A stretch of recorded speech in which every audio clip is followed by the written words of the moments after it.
Chapter 8. Farewells.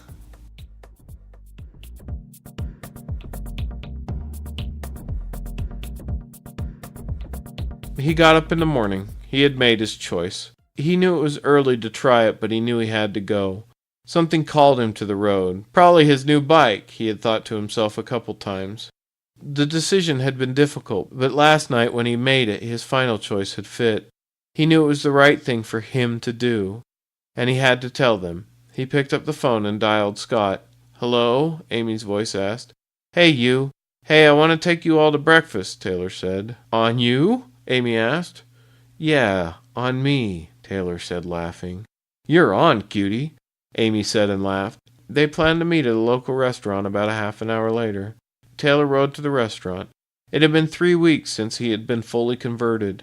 He had learned more in the last 3 weeks than he had in the last 3 years. He digested books, constantly running out of new material. Even he had to admit that the apartment was beginning to look a bit creepy with all the books scattered all over.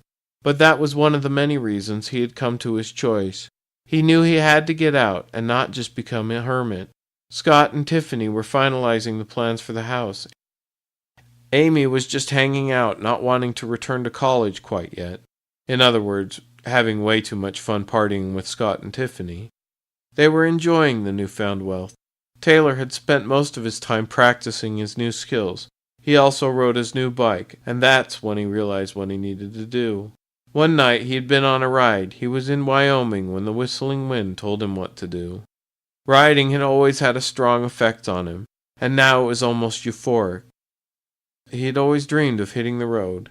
He parked his bike and went into the restaurant. Scott, Tiffany, and Amy were not far behind him, and they sat next to him.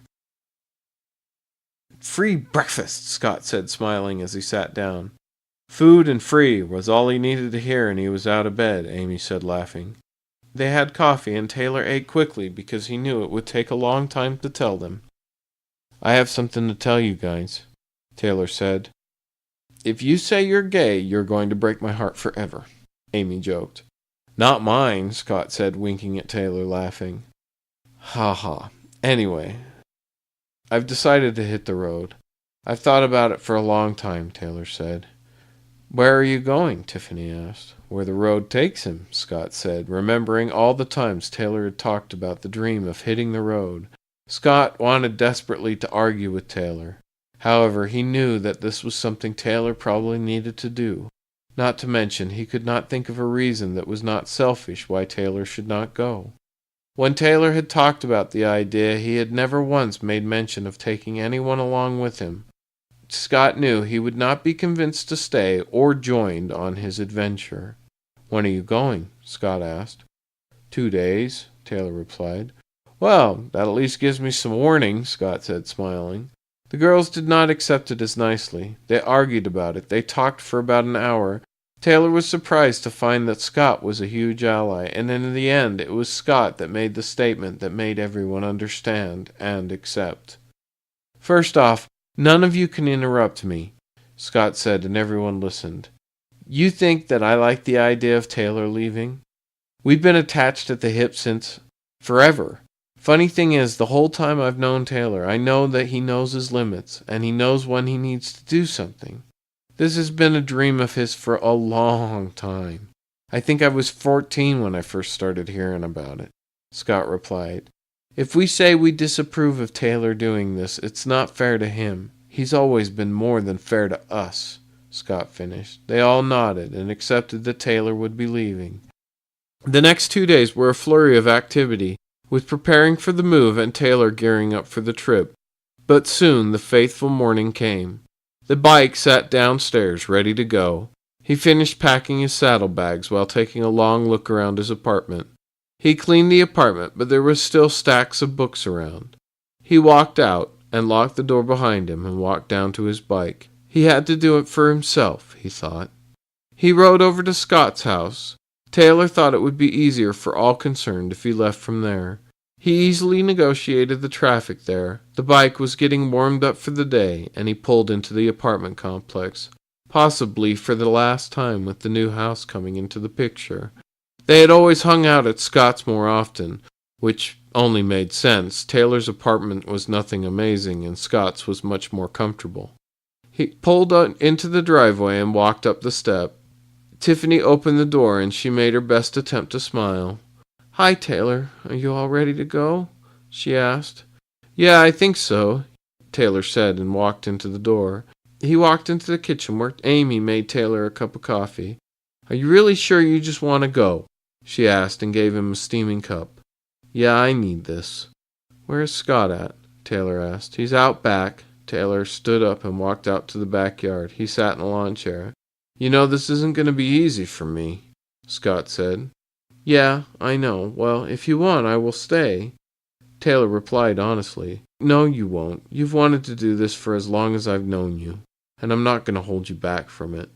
"But you need to let us know you're okay. A lot," Scott replied. "You know I will," Taylor replied. "Lots of changes lately, huh?" Scott observed. "You could say that," Taylor replied, and they both started laughing.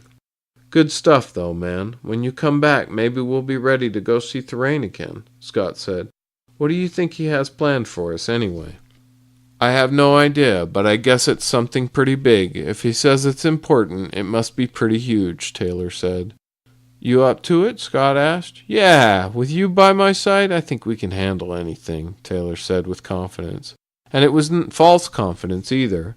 Think about it. We've been through some pretty bad shitstorms in the past, but in the end, we always make it through.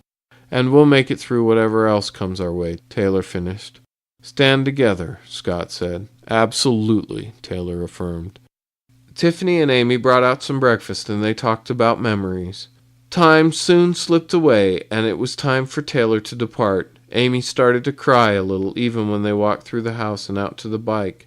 Tears came full tilt now when she fell into his arms. "Who's going to be my Xbox partner now?" "Me?